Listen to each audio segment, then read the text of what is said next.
जय हिंद प्यारे बच्चों। आज मैं आपके सामने एटॉमिक ऑर्बिटल टॉपिक पे चर्चा करूंगा।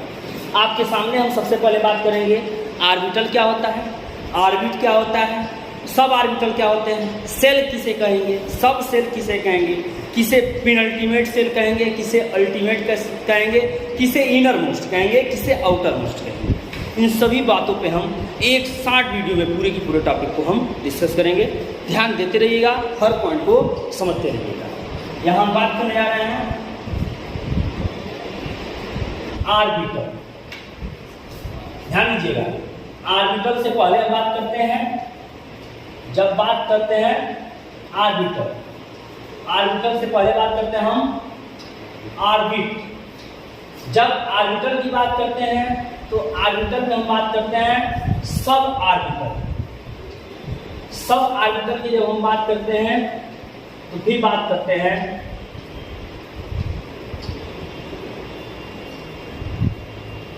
ऑर्बिट, ऑर्बिटल, सब ऑर्बिटल और टाइप्स ऑफ सब ऑर्बिटल की जब बात करते हैं। यहाँ ध्यान दीजिएगा, ये लास्ट ये इलेक्ट्रॉन की स्थिति या उसकी उपस्थिति की फिक्स पोजीशन को बताने का काम करेगा। यहाँ ध्यान दीजिएगा, ऑर्बिट यानी जिसे हम सेल, ऑर्बिट यानी सेल, ऑर्बिटल यानी सब सेल। सब सेल की जब हम बात करते हैं तो सब सेल में सब ऑर्बिटल होंगे या नहीं, उसकी बात की जाती है। फिर हम बात करते हैं इलेक्ट्रॉन की उपस्थिति। ऑर्बिट की बात करते हैं, सेल की बात करते हैं, इसी को कक्ष या कोष कहा जाता है, कक्ष या कोष कहा जाता है।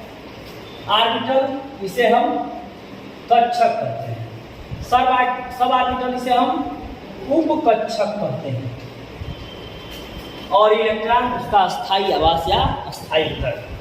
फिर बात करते हैं कक्षक सबसे, इसी को उपकोष के नाम से भी हम जानते हैं। इस बात को ध्यान दीजिएगा, कोषों की जब बात करते हैं तो कोष K L M N and so on, ऐसे आपका इन्हें कोषों को हम के एल एम एन से प्रदर्शित करते हैं।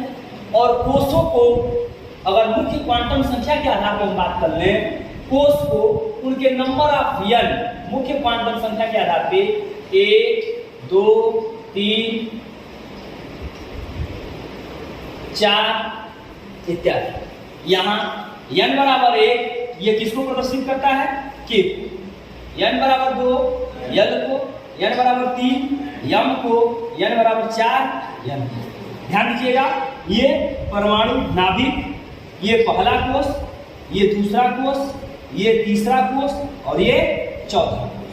पहले कोष को के, दूसरे को एल, तीसरे को एम, चौथे को एन, ऐसे आगे की तरफ हम बढ़ते जाते हैं। इसकी संख्या कभी भी 0 नहीं हो सकती, इसकी संख्या कभी भी 0 नहीं हो सकती, इस बात पर ध्यान दीजिएगा।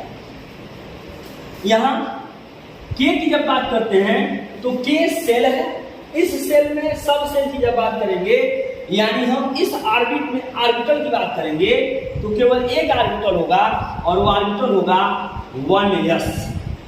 जब यल की बात करेंगे तो यल में 2s और 2p ऑर्बिटल होंगे। जब यम की बात करेंगे तो 3s, 3p और 3d होंगे। यल की जब बात करेंगे 4s, 4p, 4d और 4f ये ऑर्बिटल मौजूद होंगे। अब हम जब ऑर्बिटल या सब सेल की बात कर रहे हैं तो यहाँ ये बात की जाती है कि उसके सब ऑर्बिटल क्या होंगे। ध्यान दीजिएगा, यस ऑर्बिटल के केस में कोई सब ऑर्बिटल नहीं होगा। पी ऑर्बिटल के केस में 3 सब ऑर्बिटल होंगे, px, py और pz। उसी प्रकार डी ऑर्बिटल के केस में dxy, dyz, dzx,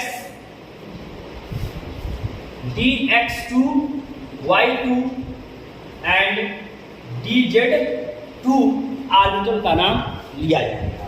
इसी प्रकार यफ में टोटल 7 सब ऑर्बिटल की बात की जाएगी। ध्यान से समझिएगा। ऑर्बिट क्या है? ऑर्बिट किसी नाभिक के चारों तरफ का वह क्षेत्र जहां इलेक्ट्रॉन हो सकते हैं, यानी जहां इलेक्ट्रॉनों की होने की एक संभावना होती है, उसी को ऑर्बिट कहा जाता है। और ऑर्बिट शब्द का सबसे पहले प्रयोग नील्स बोर नामक वैज्ञानिक ने किया था। और ऑर्बिट के अंदर जो होंगे उन्हें हम ऑर्बिटल कहेंगे। और आप ऑर्बिटलों को बिल्कुल ऐसे क्लियरली याद रखिएगा कि कुल 4 प्रकार के ऑर्बिटल होते हैं, एस, पी, डी और एफ। ऑर्बिटल क्या होते हैं? वह त्रिविमीय क्षेत्र जहां पे इलेक्ट्रॉन के पाए जाने की संभावना सर्वाधिक होती है। The 3 dimensional space where electron occurring possibility is maximum, यानी the 3 dimensional space, the 3 dimensional space where electron occurring possibility are maximum, यानी ऑर्बिट क्या होगा? जहां इलेक्ट्रॉन के होने की संभावना, यानी वह क्षेत्र जो नाभिक के चारों तरफ एक वृत्तीय पथ के रूप में मौजूद होगा, उन्हें हम ऑर्बिट कहेंगे। ऑर्बिट शब्द का प्रयोग नील्स बोर ने किया था। फिर बात करते हैं ऑर्बिटल की, तो ऑर्बिटल वह त्रिविमीय क्षेत्र होता है जहां इलेक्ट्रॉन के पाए जाने की संभावना सर्वाधिक होती है। तो वह त्रिविमीय क्षेत्र रिसीव करते हैं। त्रिविमीय क्षेत्र जहां इलेक्ट्रॉन के पाए जाने की संभावना सर्वाधिक होती है, यानी सीधा सीधा कहने का मतलब क्या है? ऑर्बिट जैसे कोई व्यक्ति जिस गांव में रह रहा है, उस वो पूरा का पूरा गांव क्या है उसके लिए? ऑर्बिट है। उस गांव में जिस घर में रह रहा है, उस घर में वो उसका क्या है? ऑर्बिटल है। और जिस घर में, उस घर के किस कमरे में रह रहा है, वो उसका सब ऑर्बिटल है। इस बात को बिल्कुल याद रखिएगा कि इलेक्ट्रॉन जहां पे होने की संभावना होगी, यानी जहां पे पाए जाएंगे, वह पूरा का पूरा क्षेत्र ऑर्बिट कहलाएगा। और जहां पे उसके पाए जाने की संभावना सर्वाधिक होगी, वो ऑर्बिटल होंगे। और ऑर्बिटल के सब ऑर्बिटल होते हैं, यस का कोई सब ऑर्बिटल नहीं होगा। पी के 3 सब ऑर्बिटल होते हैं, p x, p y, p z. उसी प्रकार डी के 5 सब ऑर्बिटल होते हैं, d x y, d y z, d z x, d x 2 y 2 and d z 2। उसी तरह एफ के टोटल 7 सब ऑर्बिटल होते हैं। इसकी चर्चा हम नेक्स्ट वीडियो में आपके सामने प्रस्तुत करेंगे। यहाँ पे ध्यान दीजिएगा, जब इलेक्ट्रॉन के पाए जाने की संभावना जहां व्यक्त की जाएगी, उसे ही क्या कहा जाएगा? ऑर्बिटल कहा जाएगा। एक और बात याद रखिएगा कि किस ऑर्बिटल में कितने इलेक्ट्रॉन होते हैं, अधिकतम कितने इलेक्ट्रॉन हो सकते हैं, इस बात पे ध्यान देना चाहिए। यहाँ जब हम बात करेंगे, यस ऑर्बिटल में अधिकतम 2 इलेक्ट्रॉन हो सकते हैं, पी ऑर्बिटल में अधिकतम 6 हो सकते हैं, डी ऑर्बिटल में अधिकतम 10 हो सकते हैं, और एफ ऑर्बिटल में अधिकतम 14 इलेक्ट्रॉन हो सकते हैं। अगर ये आपसे प्रश्न पूछ लिया जाए कि किसी ऑर्बिटल में न्यूनतम कितने इलेक्ट्रॉन हो सकते हैं, तो न्यूनतम 1 इलेक्ट्रॉन किसी भी ऑर्बिटल में हो सकते हैं। लेकिन किसी भी ऑर्बिटल में न्यूनतम इलेक्ट्रॉन कितना होगा? 1। और अधिकतम इलेक्ट्रॉन क्या होगा? वो डिपेंड करेगा कि वो ऑर्बिटल कैसा है। अगर यस ऑर्बिटल है तो अधिकतम कितने इलेक्ट्रॉन? 2। पी है तो अधिकतम 6, डी है तो अधिकतम 10 और एफ है तो अधिकतम 14 इलेक्ट्रॉन की उपस्थिति होगी।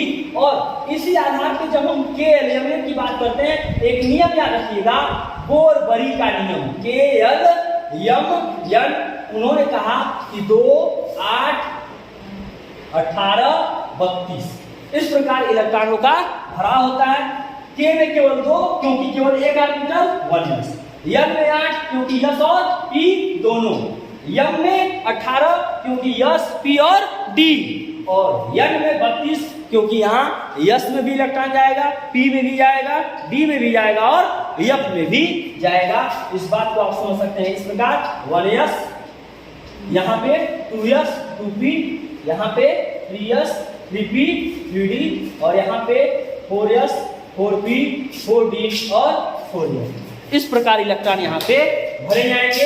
और यहाँ ध्यान दीजिएगा इस बात को कि जब हम KLMN की बात करते हैं, SPDF की बात करते हैं, इस आधार पे हम यल का मान भी ज्ञात करते हैं। यल का मान फॉर्मूले से n-1 के आधार पर होता है। जब n बराबर 1 होगा तो n का मान 0 होगा, n बराबर 2 होगा तो n का मान 1 होगा, n बराबर 3 होगा तो n का मान 2 होगा, n बराबर 4 होगा तो n का मान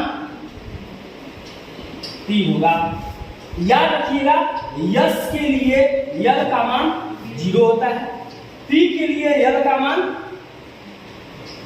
1 होता है, डी के लिए यल का मान 2 होता है और एफ के लिए यल का मान 3 होता है।